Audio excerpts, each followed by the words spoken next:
Welcome back. Well, the answer to our quiz question on the MACD was option B. So MACD is actually the difference between two moving averages. All right, let's come back to what we were discussing. That's RSI, or relative strength indicator. We saw where it works very well for us. Now let's look at a situation where the RSI can actually give us wrong signals. Dr. Narayan? Well, I wouldn't be so harsh as to call it a wrong signal, because it's actually a bit of a problem area. And this problem area really emerges when the trend is very, very strong. Because basically, you see, when you say the word oscillator, it actually means there is some sort of oscillation. And when you have a trend, you do not have oscillation, you have a long trended move. So which is really where the generic nature of the oscillator kicks in and sort of creates some problem.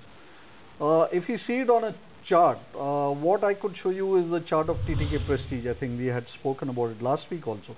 This is a chart which is on a humongous uptrend, right? So you have all these series of higher highs where this actually sets up a divergence. Now we spoke about divergence being very, very good, reliable signal. It is, there is no doubt that it is a good signal. But when you have a very strong uptrend like the sort we have seen in the case of TTK, the trended nature will override the oscillating nature of the two.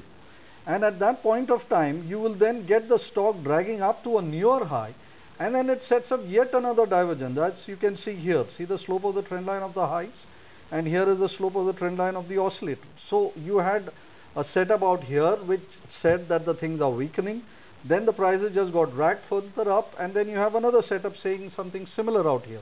Now if you had sold here based on the signal, then you would have missed out all this, and then you would be really feeling that the RSI as a tool is not working. So and also, what's the absolute level of the RSI in both of these cases? In both these cases, you can see that it actually goes into the overbought area. Somewhere on 70 plus is where I have it as the overbought area.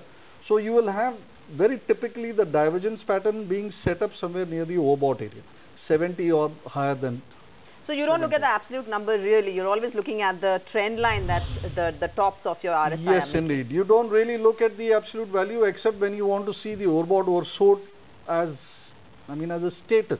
Okay. But when you want to take a signal, you actually look at the pattern. And if you look at it, divergence is actually a pattern. So what you do is, as a solution to this, so the problem of then you draw a trend line, which unless it is broken, the trend is clearly intact, which is why I mentioned this earlier also. You need to combine the oscillator signal with a trend line break. So let me show you this same thing on the downside also. This is a chart which is pertaining to the fall in 2008 when Unitech had this really, really disastrous fall. And at a point here where you could see lower lows on the share rates here, but then you see higher lows on the oscillator. This is a divergence pattern saying that maybe the downtrend could be over here, but then it has a very small rally and then drops very, very steeply. And here you can see that it's a much significantly lower low. But again, if you see the RSI here, the RSI has become flat. This is another it's another way that the divergence pattern will actually show up. So unless you were to see a trend change, which is actually shown by the trend line which I have drawn here, prices never ever crossed your trend line to give you a trend dimension. So you must take the trend dimension, otherwise you will have the serial divergences which will actually set up a problem within RSI or any of the oscillators. So one question on this trend line, because trend lines essentially you will pick up the highs that a stock is making and you join those points. Yep. On the upside, and on the downside the lows. Now you can there's a fair bit of choice about which points you will use. If you use points that are further away, you will have a slightly flatter trend line. If you use points which are closer by, you will have a very steep trend line. How do you choose which one? Because for one you might see the price cutting, and for the other it might just well be below it. Yeah, you need to have a small rule which you could use. Very typically, if you were drawing a trend line on the downside, let's say, you would choose the high point from where you wish to start the trend line. Then you join it to the high which precedes the lowest low on the chart. Okay.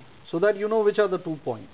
Otherwise, you could probably join it to any highs, and then it would not be a valid trend line. So you take it from the highest high to the minor high which is just prior to the lowest low. So then if you take a trend line in such a manner, there are much lesser scope for going wrong. And the more points of the stock that touch that trend line, yes, more valid it would be. The more valid it would be. The more valid it would be. All right, so we've learned quite a few indicators at this point of time. I think it's time to combine all of these and learn how you put them all together. So on our earlier sessions, we spoke about moving averages, we spoke about moving average convergence, divergence line, ROC and RSI. So remember, moving averages are actually lagging indicators, as in once a trend is established, that's when the signals come on the moving average. If you're looking at the MACD, it's sort of like a lagging leading indicator. It's somewhere in the middle. And then you have RSI and ROC, which actually help to figure out the beginning of trends. Now, if you're trying to put all of these together and see what the charts tell you, it's time to do that now, Dr. Narayan. See, what you're trying to do here is try to line up all the ducks in a row so that you can shoot them with just a single bullet. But then it won't really happen so very nicely, but it would actually come rather close to it. Let me show it to you on a chart. Now here is a chart of this Reliance prior to its large drop recently. Now, what you see here, where I marked it as let's say point number 1, is where the prices have actually slipped beneath the moving average.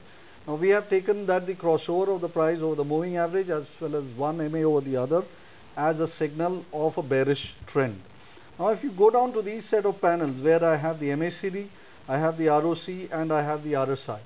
Now in the MACD, what we see here is that the MACD line is already beneath zero, reconfirming the fact that the share is on a downtrend, and at this particular point the MACD line cuts its trigger line, which is also evidenced by the fact that the MACD, let's say the MACD histogram here is actually in the negative side. If you go down to the ROC is something which we take as a labeling between plus levels and minus level based upon whether it's more than 0 or less than 0.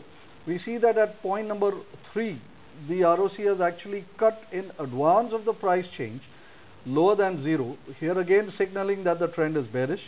A very similar situation exists with the RSI, where there is a small rally but it is unable to exceed even the neutral level of RSI, which will be somewhere around 50 odd, and then the prices actually fall away, the indicator actually falls away from it.